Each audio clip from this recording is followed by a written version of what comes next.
नीयत सच्ची हो तो पूरी कायनात आपके हक में खड़ी हो जाती है।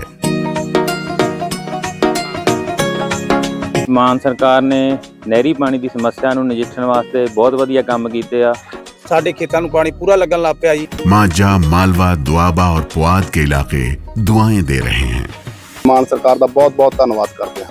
ਇਸ ਜੂਨ ਜੁਲਾਈ ਜਦੋਂ ਝੋਨੇ ਦੀ ਫਸਲ ਹੋਊਗੀ ਇਹ 85% ਤੇ ਪਹੁੰਚ ਜਾਾਂਗੇ।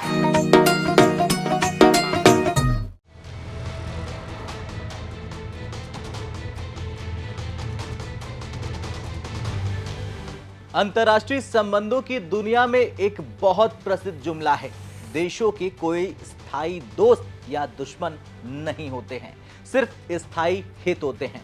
लेकिन भारत और रूस के मामले में यह जुमला फेल हो जाता है। जी हां, यहां दोस्ती भी स्थायी है यानी परमानेंट और हित भी। और आज जब पूरी दुनिया रूस पर बैन की दीवारें, प्रतिबंधों की दीवारें लेकर खड़ी है, तब जब ग्लोबल इकोनॉमी में कोल्ड वॉर 2.0 की आहट है, तब भारत ने एक ऐसा कदम उठाया है जिसने पश्चिमी देशों के थिंक टैंक को फिर से सोचने पर मजबूर कर दिया है। दरअसल भारत ने रूस से सोने की खरीद को रातों रात लगभग 2 गुना कर दिया है। आखिर भारत की इस स्वर्ण भूख के पीछे का असली मास्टर प्लान क्या है?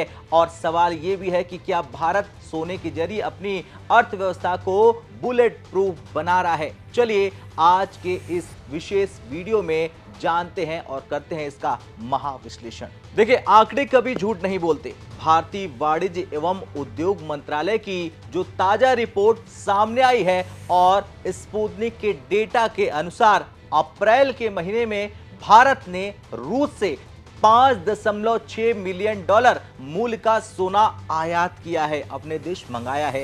पिछले साल इसी अवधि में यह आंकड़ा महज $3.1 मिलियन था, यानी सीधे तौर पर 80% से 100% की वृद्धि दर्ज की गई है।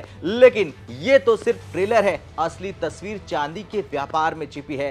भारत ने रूसी चांदी का आयात 3 गुना बढ़ाकर $4,11,000 कर दिया है। अब सवाल यह है कि ये मामूली दिखने वाले आंकड़े वैश्विक बाजार में अर्थक्वेक क्यों ला रहे हैं? चलिए इसका कारण समझ लीजिए। इसका सबसे बड़ा कारण है झुकाव ट्रेंड। ये उछाल दिखाता है कि भारत अब ऊर्जा यानी कि एनर्जी से आगे बढ़कर कीमती धातुओं यानी कि प्रीसियस मेटल्स के लिए भी रूस को अपना सबसे भरोसेमंद पार्टनर और दोस्त मान रहा है। पश्चिमी देश विशेषकर अमेरिका और यूरोपीय संघ चाहते थे कि रूस को सोने के बाजार से भी पूरी तरह से बेदखल कर दिया जाए।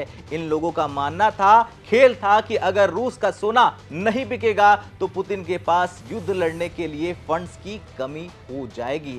लेकिन ये भारत है और भारत ने यहां अपना इंडिया फर्स्ट कार्ड खेल दिया है। भारत ने साफ कर दिया है पूरी दुनिया को कि वो अपने 140 करोड़ की आबादी के हितों और अपनी आर्थिक स्थिरता के लिए किसी भी तीसरे देश के दबाव में नहीं आएगा। जब हमें सस्ता तेल मिला, हमने खरीद दिया। आज जब हमें रियायती दरों पर सोना और चांदी मिल रहा है, तो भारत अपनी गोल्ड रिजर्व नीति के तहत इसे बटोर रहा है। और ये अमेरिका की पाबंदियों, बैन्स के मुंह पर एक जोरदार कूटनीतिक तमाचा है। और इस पूरी डील के पीछे का सबसे बड़ा विलेन या हीरो नजरिए से आपके निर्भर करता है, वो है अमेरिकी डॉलर।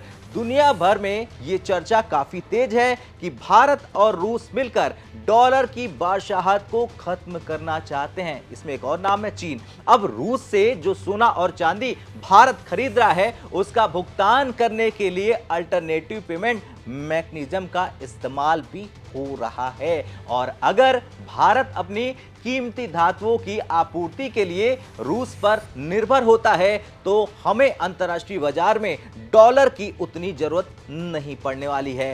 ये ब्रिक्स यानी BRICS देशों के उस बड़े लक्ष्य की ओर एक छोटा कदम है, जहां वे अपनी एक अलग मुद्रा या गोल्ड बैक करेंसी लाने का सपना देख रहे हैं।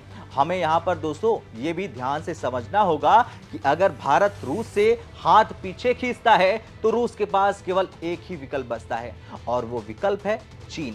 भारत कभी नहीं चाहेगा कि रूस पूरी तरह से बीजिंग पर निर्भर हो जाए, बीजिंग के खेमे में चला जाए। रूस के संसाधनों तेल, गैस, सोना, हीरा पर भारत की हिस्सेदारी उसे एशिया में चीन के मुकाबले एक मजबूत स्थिति में ला खड़ा करती है। और ये दोस्ती, ये यारी सिर्फ व्यापार तक सीमित नहीं है, बल्कि चीन को घेरने की एक सोची समझी रणनीति भी है। खैर, भारत और रूस का ये गोल्डन रिश्ता आने वाले समय में और निखरेगा।